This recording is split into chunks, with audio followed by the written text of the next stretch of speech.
আসসালামু আলাইকুম রহমতুল্লাহ বারাকাতুহ। শ্রোতাগণ, আপনাদের বলে রাখি যে কাকে ভোট দিলে মুর্শিদাবাদটা সম্পূর্ণ মুসলিমদের হাতে থাকবে। তো আপনারা ধ্যান মন দিয়ে অবশ্যই ভিডিওটি না টেনে শেষ পর্যন্ত দেখুন, শুনুন। আমি একেবারে ফাইনাল ডিসিশন দিয়ে দিচ্ছি। আমার সমীক্ষা অনুযায়ী আপনারা যদি চলেন, মুসলিমদের হাতেই মুর্শিদাবাদটা থাকবে। তো মুর্শিদাবাদে মোট 22টা এমএলএ সিট আছে। তো সেই 22টা এমএলএ সিটের আমি নামকরণ করে দিচ্ছি। প্রধানত 4টি পার্টি দাঁড়িয়েছে, সেখানে নমিনেশন করেছে। তো সেই 4টি পার্টি টিএমসি, সিপিআইএম, বিজেপি এবং কংগ্রেস। আমি আপনাদের বলবো যে বিজেপির অ্যাগেনস্টে যে যেখানে শক্তিশালী তাকে সকলেই মিলে ভোটটা দিয়ে জয়যুক্ত করবেন। আবার বলে রাখি, বিজেপির বিপরীতে যে যেখানে শক্তিশালী তথা বিজেপির অ্যাগেনস্টে যদি টিএমসি শক্তিশালী হয়, সকলেই মিলে মুসলিমরা ঐক্যবদ্ধ হয়ে টিএমসিকে ভোট দিয়ে জয়যুক্ত করুন। যেখানে কংগ্রেস শক্তিশালী সেখানে টিএমসিকে না দিয়ে, সিপিআইএমকে না দিয়ে সকল মুসলিম কংগ্রেসকে ভোট দিয়ে জয়যুক্ত করুন। বিজেপির অ্যাগেনস্টে যেখানে সিপিএম শক্তিশালী সেখানে টিএমসি কংগ্রেস ছেড়ে দিয়ে আপনারা সিপিএমকে সকল মুসলিম ভোটটা দিয়ে জয়যুক্ত করুন। কারণ মুর্শিদাবাদ জেলায় প্রধানত 2 ভাগ মুসলিম, 1 ভাগ গায়ের মুসলিম। তো অবশ্যই মুসলিমদের ভোটগুলি ভাগাভাগি না করে আপনারা মুসলিমদেরকে একতরফা একজোট হয়ে ভোট দিয়ে মুর্শিদাবাদটা মুসলিমদের হাতে রাখুন। সর্বপ্রথম মুসলিমদের বলে রাখি, ফারাক্কা সেই সিটে দাঁড়িয়েছেন টিএমসির ক্যান্ডিডেট হয়েছেন আমিরুল ইসলাম, এবং সিপিআইএমের দাঁড়িয়েছেন মোজাফফর হোসেন, এবং কংগ্রেসের হয়ে দাঁড়িয়েছেন মোহাম্মদ মাহতাব শেখ। তো বলে রাখি এই 3টি মুসলিম ক্যান্ডিডেট। এখানে বিজেপির হয়ে দাঁড়িয়েছেন সুনীল চৌধুরী।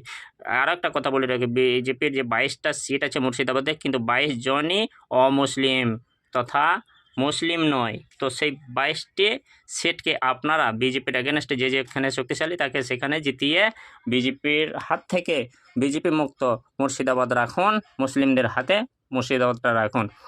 দ্বিতীয় স্থানে যে রয়েছে শামশেরগঞ্জ, সেখানে নূর আলম টিএমসি এবং আইএসএফ থেকে যিনি দাঁড়িয়েছিলেন প্রত্যাহার করে নিয়েছেন, কংগ্রেস থেকে যিনি দাঁড়িয়েছেন নাজম আলম।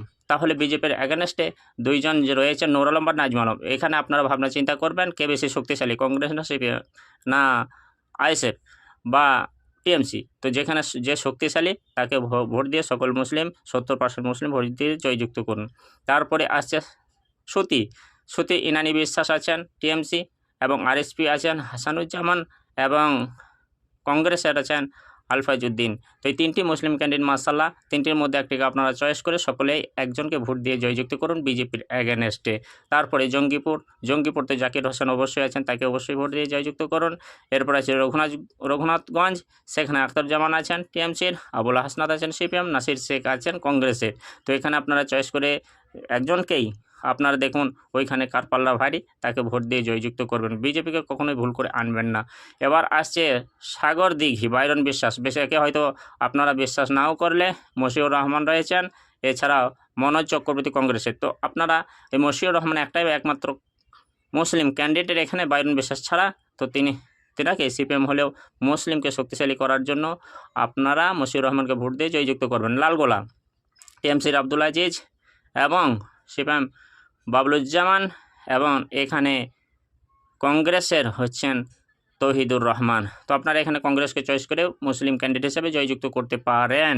ভগবান গোলা, এখানে রিয়াদ হোসেন সরকার আছে, এবং সিপিএম আছেন মাহমুদুল হাসান এবং অঞ্জু বেগম কংগ্রেসের। তো আপনারা একটু ভাবনা চিন্তা, লোকাল মানুষ যারা আছেন, ক্যান্ডিডেট আছেন, ভোটার আছেন, আপনারা চিন্তা ভাবনা করবেন যেখানে কে শক্তিশালী তাকে ভোট দিয়ে জয়যুক্ত করুন বিজেপির অ্যাগেনস্টে। রানীনগর, এখানে আব্দুল শৌমিক হোসেন টিএমসি এবং জামাল হোসেন সিপিআইএম, জুলফিকার আলী কংগ্রেস। তো অবশ্যই আপনারা এখানে কংগ্রেস বা টিএমসিকে জয়যুক্ত করবেন।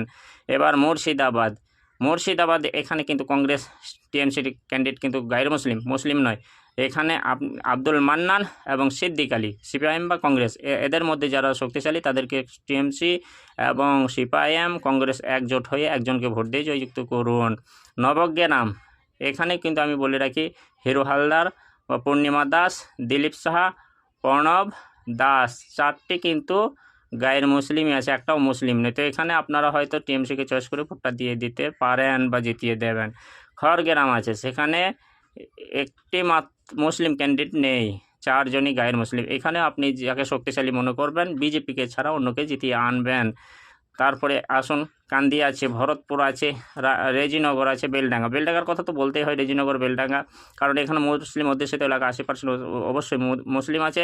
তো এখানে আপনারা কংগ্রেস বা টিএমসিকে, একটা কংগ্রেস একটা টিএমসি অবশ্যই জয়যুক্ত করবেন।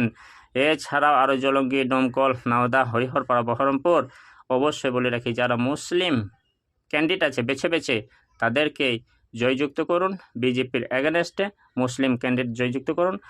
মোট কথা বলে রাখে 22টি সিটের মধ্যে 20টি সিটে মাশাআল্লাহ এদিক ওদিক করে আপনি চয়েস করে দেখবেন, মুসলিম ক্যান্ডিডেট পাবেন। তাহলে 20 জন মুর্শিদাবাদ থেকে মুসলিম এমএলএ চয়েস হয়ে জিতে এসে বিধানসভায় নেতৃত্ব দান করবেন।